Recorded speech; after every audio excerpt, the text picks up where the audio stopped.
In the winter of 1867, in a quiet English town wrapped in coal smoke and church bells, a child was born who would quietly challenge everything science believed it understood.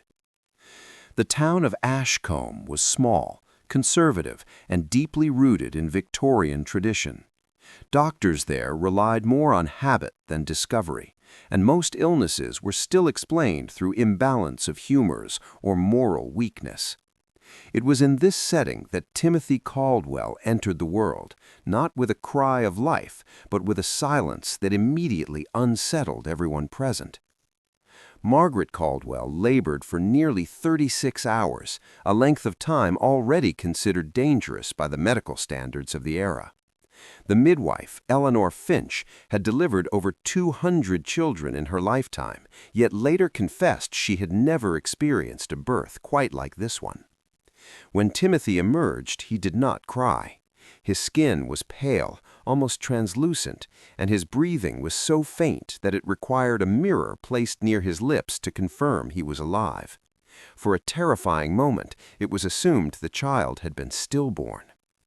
Dr. Harold Whitcomb, the only licensed physician within 10 miles, was summoned immediately. When he arrived, he found a newborn with a pulse that was irregular but strong, eyes open and alert, far earlier than medically expected. Even more disturbing was the child's temperature. Despite being freshly born, Timothy's body was unusually cold, registering several degrees below normal. The doctor ordered warm blankets and a heated room, yet the child's temperature barely changed. Victorian medicine had little room for anomalies. Infants were either healthy or doomed. Timothy existed somewhere in between. His heart rhythm did not match known patterns. His lungs functioned without distress, and yet his body resisted every known explanation. Dr. Whitcomb documented the case in his personal journal, writing that the child exhibits signs of life without obeying the rules that define it. Within hours, rumors began to spread. In a town like Ashcombe, unusual events never remained private. The church bells rang for evening prayer, and whispers followed them. Some said the child was marked by God, others that he was a punishment. The local priest, Father Ambrose, visited the Caldwell home and performed a quiet blessing, though even he admitted later that he felt an unexplained unease standing near the infant. Margaret Caldwell sensed something was different long before the doctor spoke of it. When she held Timothy, she described the sensation as holding a thinking thing rather than a baby. His eyes followed movement with unnatural precision, focusing on faces rather than lights. He did not flail his limbs randomly as newborns did. Instead, his movements were controlled, minimal, almost deliberate. John Caldwell, Timothy's father, was a railway engineer, a practical man who believed deeply in progress and the promise of science. At first, he rejected talk of superstition. He demanded answers, measurements, and facts. He asked Dr. Whitcomb to explain exactly what was wrong with his son. The doctor could not. Every symptom contradicted another. Timothy fed normally, yet gained weight at an irregular pace. His bones were strong, but his muscles showed an unusual density. His reflexes were delayed, then suddenly accelerated beyond normal response times. By the 3rd day, Timothy had still not cried, not once. Yet he was not mute. Instead, he produced low, resonant sounds that were closer to humming than crying. These sounds occurred at regular intervals, almost rhythmic, and seemed to correspond with moments of heightened awareness. When sunlight passed through the window, the humming intensified. When shadows fell, it stopped. Dr. Whitcomb sent letters to medical colleagues in London, carefully describing the case while avoiding sensational language. He feared ridicule more than disbelief. In response, he received cautious suggestions: neurological defect, rare metabolic disorder, or maternal shock during pregnancy. None fully explained the totality of symptoms. One physician suggested the child be monitored but otherwise left alone, advising that nature sometimes corrects itself. Nature did not correct Timothy. Instead, the mysteries multiplied. Within weeks, it became clear that Timothy's development followed no known timeline. He held his head upright at 3 weeks, tracked sounds with uncanny accuracy, and reacted to emotional tones rather than words. When Margaret sang softly, Timothy's heart rate stabilized. When raised voices filled the room, his pulse spiked sharply, as though he understood conflict before language. The town reacted with a mixture of fear and fascination. Neighbors came under the pretense of delivering food or offering prayers, but their eyes lingered too long. Children were warned not to look directly at the Caldwell house. Some claimed animals avoided the property. Others swore they saw the infant staring out of windows late at night, though such accounts were impossible. Scientific interest soon followed local fear. By early spring, Dr. Whitcomb requested permission to conduct controlled observations. He measured Timothy's reactions to light, sound, temperature, and touch. The results were meticulously recorded, yet impossible to categorize. Timothy's pupils responded faster than adult norms. His skin registered pain, but showed no distress. Most disturbing of all was his sleep pattern. He slept in intervals of exactly 90 minutes, waking without fuss, as if governed by an internal mechanism. Margaret grew increasingly protective. She felt her son was being treated as a specimen rather than a child. She noticed that Timothy calmed only when physical contact was maintained, particularly when held close to the chest, where he could hear a heartbeat. This led her to believe that Timothy was not lacking emotion, but processing it differently, perhaps more intensely. By the end of the first month, Dr. Whitcomb admitted in his journal that Timothy Caldwell represented a biological contradiction. The child was neither sick nor healthy, neither delayed nor advanced, but something altogether separate. Victorian science, built on classification, had no category for him. The most alarming discovery came when Timothy was 6 weeks old. During a routine examination, Dr. Whitcomb noted that Timothy's eyes did not reflect light in the expected manner. Instead of a single reflection, there appeared to be multiple points of refraction, as though the eye structure itself was layered differently. This observation was quietly noted, but never publicly discussed, as it bordered dangerously close to heresy against established anatomical doctrine. As weeks turned into months, the initial shock of Timothy's birth settled into a tense routine. Yet the underlying question remained unanswered. Was Timothy a medical anomaly, an evolutionary deviation, or something science had not yet learned to name? The strange birth that began in silence had opened a door that Victorian medicine was unprepared to walk through. Timothy Caldwell had arrived not as a miracle or a monster, but as a question, and in 1867, science had no answer ready. By the time Timothy Caldwell reached his 3rd year, it became impossible to dismiss him as merely an unusual infant. Whatever mystery had surrounded his birth had not faded with time. Instead, it had matured, grown sharper, more defined, and far more unsettling. In Victorian England, childhood was expected to follow a predictable pattern. Infants learned to walk, then to speak, then slowly to understand the world around them. Timothy followed none of these steps in the accepted order. He did not learn language the way other children did. Rather than babbling and gradually forming words, Timothy remained mostly silent until his 4th year.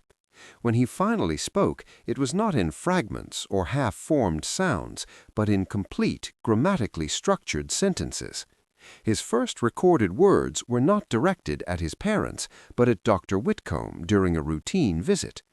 Calmly, without emotion, the boy asked, "Why does the clock inside your chest sometimes hesitate?" The room fell silent. Dr. Whitcomb, startled, later wrote that Timothy had no possible way of understanding the concept of a heartbeat, let alone detecting irregularities within it. Yet the doctor suffered from a mild cardiac arrhythmia, a condition he had never disclosed. This moment marked the beginning of what scholars would later call the Caldwell observations. Timothy's intelligence was not merely advanced, it was fundamentally different. He did not memorize facts or repeat lessons. Instead, he demonstrated an instinctive understanding of patterns, systems, and cause and effect relationships. When given wooden blocks, he arranged them not into towers or shapes, but into symmetrical sequences that mirrored mathematical ratios. He could not name numbers, yet he understood quantity with flawless accuracy. Margaret Caldwell noticed that Timothy did not ask questions in the way children normally did. He did not ask what things were, but why they behaved as they did. He showed little interest in toys, but intense fascination with mechanisms. He once dismantled a pocket watch using only his fingers, studied the components in silence, and reassembled it correctly without instruction. He did this before the age of 6. Physical abilities soon raised even greater concern. Timothy's sensory perception was extraordinarily heightened. He could hear approaching footsteps long before others noticed them, correctly identifying individuals by the rhythm of their gait. He reacted to changes in temperature before they were measurable, flinching moments before a cold draft entered a room. His vision, too, appeared abnormal. He could read printed text from distances that exceeded tested human capability, even in low light. Doctors attempted to explain these traits through emerging theories of nervous sensitivity. Some proposed that Timothy suffered from an overdeveloped sensory cortex, a condition not yet named but loosely associated with hysteria or nervous disorders. Others suspected fraud or parental exaggeration. To test this, controlled experiments were conducted. In one documented trial, Timothy was blindfolded and placed in an empty hall. Objects were silently moved around him. Without turning his head, he identified their positions with alarming precision. When asked how he knew, he simply replied, "They disturb the air differently." This statement deeply unsettled the observers. Victorian science recognized air movement, but the idea that a child could consciously perceive it at such subtle levels bordered on the impossible. As Timothy grew older, the tension between scientific inquiry and superstition intensified. Local clergy began to warn that the boy's abilities resembled descriptions found in forbidden texts, accounts of unnatural perception and forbidden knowledge. Villagers whispered that Timothy could see things hidden from God-fearing men. Mothers pulled their children away when he passed, crossing themselves in fear. At the same time, scholars from London began arriving in Ashcombe. Some were physiologists, others philosophers. One neurologist, Professor Edwin Harrow, proposed that Timothy represented a new category of human cognition, an evolutionary divergence. This theory, radical for its time, suggested that Timothy's mind processed reality through sensory integration rather than linguistic reasoning. But not all agreed. Another visiting scholar, Dr. Lionel Graves, accused the Caldwells of deception, claiming the child had been trained through cruel methods to mimic genius. He argued that such abilities violated natural law. His skepticism collapsed when Timothy, unprompted, corrected an error in Dr. Graves' own handwritten notes, a mistake made the night before and unseen by anyone else. The most disturbing abilities, however, were neither intellectual nor sensory, but emotional. Timothy appeared capable of perceiving emotional states without external cues. He reacted to grief before tears appeared, to anger before voices rose. Margaret once recalled that Timothy woke from sleep moments before news arrived of a railway accident involving his father. He stood silently at the door, whispering, "Something is broken far away." Such incidents fueled superstition. The townspeople began to refer to Timothy as the listening child. Some claimed he could hear prayers before they were spoken. Others believed he carried a curse, that disaster followed awareness. These beliefs spread faster than reason, and fear soon overshadowed curiosity. Scientific explanations grew increasingly strained. Measurements showed that Timothy's reflexes operated at speeds beyond recorded norms. His brain activity, though poorly understood due to limited technology, showed patterns of sustained alertness even during rest. He required less sleep than average children, yet showed no signs of fatigue. Ethical concerns emerged. Was it right to test a child so relentlessly? Margaret protested repeatedly, accusing the doctors of forgetting Timothy's humanity. Her objections were dismissed under the justification of scientific progress. Victorian society valued discovery over individual welfare, particularly when the subject could not advocate for himself. By the age of 10, Timothy became a figure of controversy. Some journals hailed him as evidence of untapped human potential. Others warned he was an aberration, a dangerous exception that threatened established understanding. The line between scientist and priest blurred as both groups sought authority over explaining him. The clash between science and superstition reached its breaking point when Timothy was asked during a public demonstration whether he believed himself to be human. After a long silence, he answered, "I am as human as you allow me to be." That sentence echoed through academic circles and church halls alike. Timothy Caldwell was no longer merely a child with unusual abilities. He had become a symbol of science's ambition and its limits, of humanity's fear of what it cannot classify. His abilities did not bring clarity, they deepened the mystery, and with every observation recorded, one truth became increasingly unavoidable. Understanding Timothy required abandoning the certainty that science could explain everything. The unnatural abilities observed in Timothy's childhood did not unite scholars and believers, they divided them, and in that division the stage was set for darker chapters yet to come. By the early 1870s, Timothy Caldwell was no longer just a peculiar child known within the narrow boundaries of Ashcombe. His existence had become a point of contention far beyond the town's borders, igniting a conflict that reflected the deepest ideological struggle of the Victorian age, the war between emerging scientific rationalism and deeply rooted religious belief. Timothy was not merely observed, he was debated, argued over, interpreted, and claimed by opposing forces, each desperate to frame him within their own understanding of truth. For the scientific community, Timothy represented a rare opportunity. The 19th century was an era obsessed with classification and progress. Darwin's On the Origin of Species had shaken traditional beliefs only a decade earlier, and scholars were eager to find evidence that human evolution, cognition, and physiology still held secrets waiting to be uncovered. To them, Timothy Caldwell was a living anomaly, an exception that could redefine rules. Medical journals cautiously began referring to him as a neurological deviation. Articles were published suggesting his abilities were the result of an overdeveloped cerebral cortex, a rare mutation, or an unknown hereditary condition. Some proposed that Timothy was not supernatural, but premature evidence of humanity's next evolutionary step.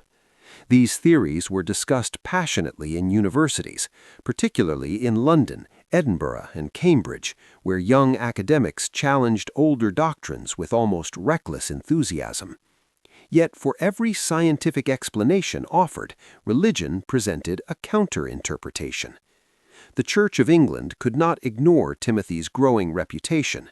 Sermons across the region began referencing unnamed children gifted beyond nature or burdened with forbidden perception. While few priests mentioned Timothy directly, the implication was clear. Some clergy viewed him as divinely chosen, a vessel through which God revealed the limitations of human arrogance. Others believed the opposite, that Timothy was a warning, a manifestation of what happens when mankind strays too far from faith and invites corruption. Father Ambrose, once cautious and reserved, grew openly conflicted. He visited the Caldwell home frequently, attempting to observe Timothy through a spiritual lens. He recorded that prayer unsettled the boy, not violently, but cognitively. Timothy did not recoil or resist. Instead, he listened with intense focus, later asking questions about theological contradictions that even trained clergy struggled to answer. These interactions troubled the church deeply. Timothy did not reject faith, but he did not accept it blindly either. His inquiries were not blasphemous, yet they exposed inconsistencies long ignored. This alone made him dangerous. Newspapers soon sensed opportunity. The Victorian press thrived on controversy, and Timothy Caldwell became the perfect subject. Headlines varied wildly depending on political and religious alignment. Progressive publications described him as the thinking child, or a marvel of modern science. Conservative and religious papers used darker language, the boy without limits, a challenge to God's order, and in some cases, a child unfit for the Christian world. Illustrations exaggerated his features, often depicting him with unnaturally intense eyes or surrounded by shadow. These images shaped public perception far more than facts ever could.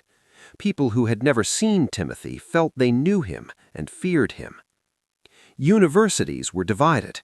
Some scholars demanded Timothy be brought to London for proper study, arguing that isolating such a phenomenon in a rural town was an insult to scientific progress. Others opposed this fiercely, warning that turning a child into a spectacle violated ethical boundaries, even by Victorian standards.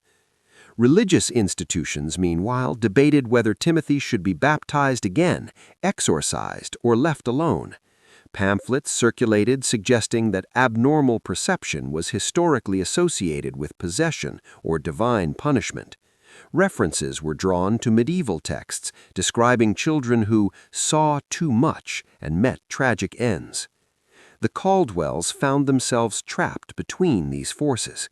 John Caldwell initially aligned with science, believing reason would protect his son. But as attention intensified, he grew uneasy. Science did not see Timothy as a child, it saw a subject. Faith, on the other hand, saw either salvation or corruption, neither of which left room for normal life. Margaret Caldwell suffered most. She watched men of authority argue over her son's soul and body as though both were public property. She noticed Timothy becoming quieter, more withdrawn, not from fear, but from awareness. He understood that he was being defined by others rather than allowed to define himself. One pivotal event crystallized the conflict. In 1876, a public symposium was organized at a regional academic hall. Scientists, clergy, journalists, and philosophers gathered to discuss the Caldwell phenomenon. Timothy was not present, but his existence dominated every word spoken. One professor declared that faith had no place in explaining biological reality. A bishop countered that science without moral grounding was blind and dangerous. The debate turned bitter. Accusations of heresy and ignorance flew freely. At one point, a clergyman shouted that Timothy was proof that humanity was being punished for abandoning God. A scientist responded that such thinking was responsible for centuries of ignorance. The symposium ended without resolution, but its impact was profound. It marked the moment when Timothy ceased to be a mystery and became a battlefield. After that, churches became more vocal. Some congregations prayed for Timothy's salvation, others prayed for his removal. There were even whispered calls for confinement, suggestions that the boy be placed in an asylum or monastery, hidden away for the greater good. Science was no kinder. Pressure mounted to subject Timothy to invasive testing, including experimental procedures that Margaret outright refused. Her refusals were interpreted by some as religious interference, by others as maternal hysteria. Timothy himself remained strangely detached from the chaos surrounding him. When asked about God, he said God felt conceptual. When asked about science, he said it felt unfinished. These answers satisfied no one. The Victorian era prided itself in certainty.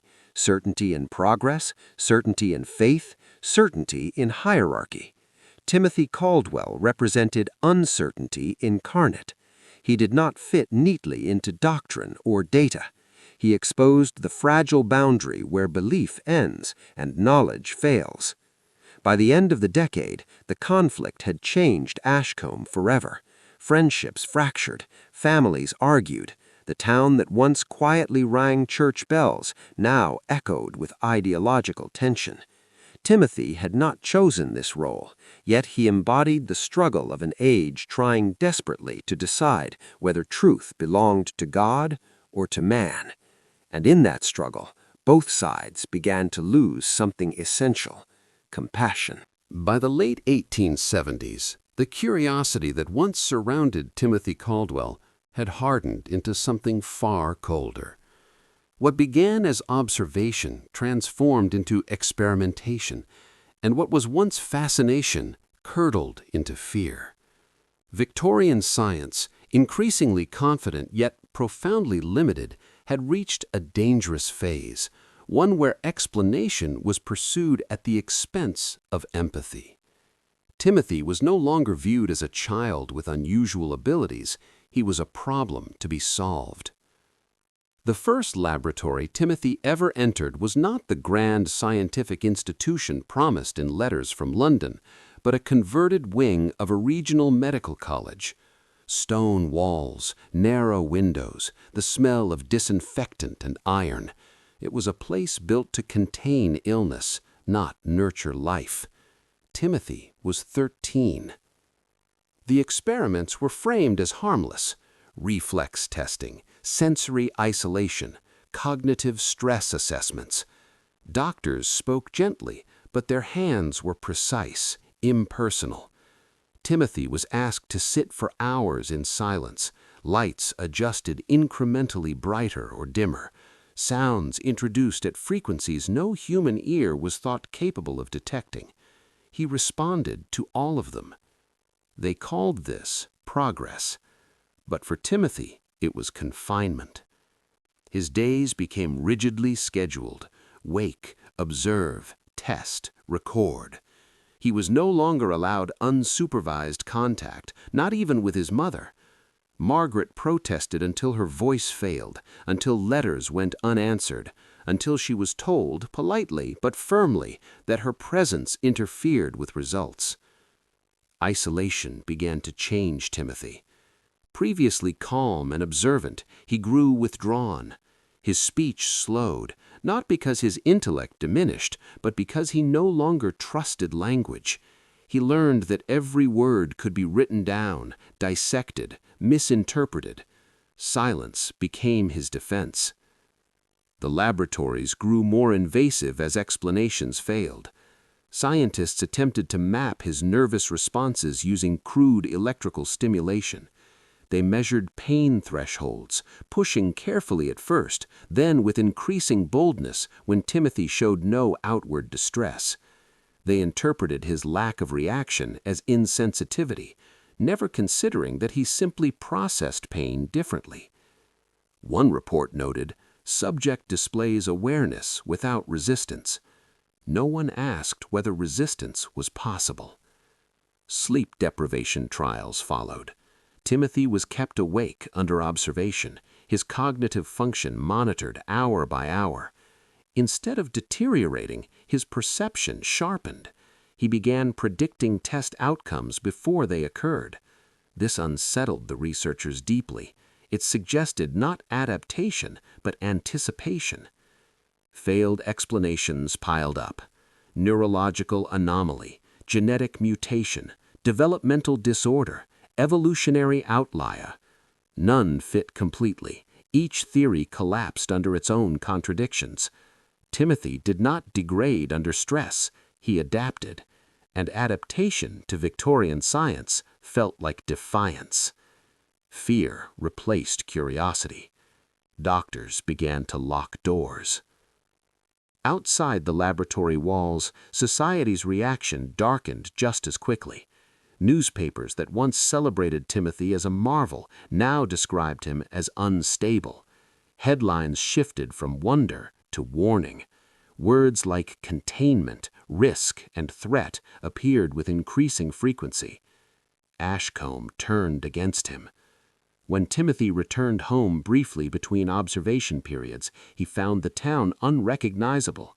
Children avoided him. Shopkeepers refused service. Mothers pulled curtains closed as he passed. Someone painted a symbol on the Coldwell door, an old mark meant to ward off evil. Timothy saw it. He did not ask about it.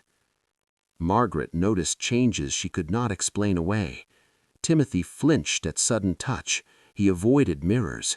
He slept facing walls, as if watching the room felt dangerous. When she asked what he felt in the laboratory, he answered quietly, "I feel measured." The psychological impact deepened. Timothy began experiencing episodes of dissociation, periods where his awareness retreated inward. Doctors called this withdrawal a symptom. In truth, it was survival. His mind, overwhelmed by constant scrutiny, learned to create distance. One night, during an unsanctioned observation, Timothy was placed in complete sensory isolation. No light, no sound, no human presence. The goal was to determine how long his cognition would remain stable. He remained calm for 6 hours. At the 7th, he began speaking, not to anyone, but to the darkness itself. He described patterns, internal rhythms, memories of warmth and safety. When finally removed, his vital signs were normal, but something had fractured. After that night, Timothy stopped asking permission before refusing tests. He would sit silently, immovable, eyes unfocused. Doctors recorded this as non-compliance. Margaret called it breaking. Society interpreted his silence as confirmation of danger. Rumors spread that Timothy was unstable, that isolation had awakened something unnatural. Churches whispered that science had opened doors it could not close. Some demanded Timothy be permanently confined, for his safety, they claimed, and everyone else's. Fear became justification. The most disturbing moment came during a public demonstration arranged to reassure skeptics. Timothy was brought before a small audience of scholars and officials. He was asked to identify hidden objects, predict reactions, perform cognitive feats. He did everything asked. At the end, a man in the crowd shouted, "What happens when he decides not to cooperate?" No one answered. Timothy heard it. That night, he suffered his first recorded panic episode. His heart raced uncontrollably, his breathing fractured. He clutched Margaret's arm and whispered, "They are afraid of me. That means they will hurt me." He was right. From that point forward, fear governed every decision made about him. Science no longer sought understanding, it sought control. Religion no longer sought salvation, it sought containment. Timothy Caldwell became alone in a room full of experts. By the time he was 16, the boy who once calmly observed the world now feared it, not because it was unknowable, but because it was cruel. Experiments failed to explain him, society failed to protect him, and in that failure, something irreplaceable was lost. The world had turned its fear into authority, and Timothy was running out of places to hide. By the early 1880s, Timothy Caldwell no longer existed as a person in public memory. He had become a reference, a footnote, a subject line in letters exchanged between men who would never again speak his name aloud. His presence faded, not with a dramatic ending, but with a silence so complete that it unsettled even those who had once demanded answers from him. This was how mysteries survived the Victorian age, not through resolution, but through omission. The last confirmed record of Timothy Caldwell appeared in a sealed academic report dated March 1883. It noted his age, physical condition, and mental state in language stripped of emotion. The report concluded with a sentence so carefully worded it revealed more than it concealed. Further observation is no longer viable under current ethical and theoretical frameworks. No explanation followed. Some interpreted this as progress. Others recognized it as surrender. Science had reached a boundary it could not cross without admitting ignorance. By then, Timothy had been moved repeatedly between institutions, laboratories, and controlled residences, each more isolated than the last. Officially, these relocations were for his protection. Unofficially, they were acts of concealment. Timothy's existence had become inconvenient. He disproved too much. He questioned too deeply. He refused to degrade under pressure, and worse, he adapted without explanation. Margaret Caldwell died in the winter of 1882. Her death certificate listed pneumonia, but letters recovered later revealed exhaustion, grief, and prolonged separation from her son. She had not seen Timothy for nearly a year before she died. Requests were denied, appeals unanswered. When she asked where he was, officials replied only that he was safe. Safety, it seemed, no longer included family. After Margaret's death, Timothy's resistance weakened, not intellectually, but emotionally. Observers noted a withdrawal so complete it bordered on disappearance. He spoke rarely. When he did, his words were stripped of metaphor, almost mechanical, yet his perception remained intact, perhaps too intact.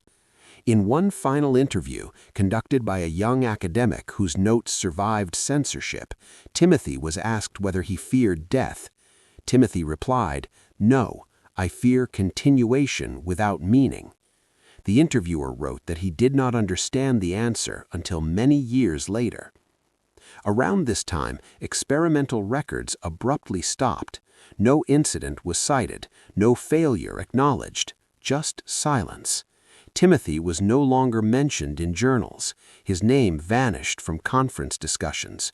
Scholars who once built reputations debating his nature redirected their careers. It was as if an unspoken agreement had been reached. Timothy Caldwell was a problem best forgotten. But history does not forget so easily. Rumors persisted.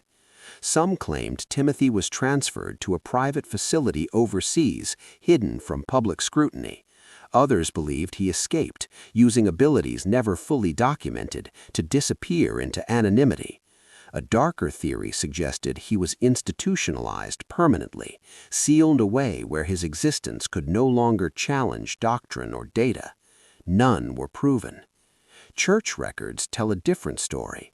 In several rural parishes, entries appear describing a quiet young man who attended services briefly, asked no questions, and left before prayers ended.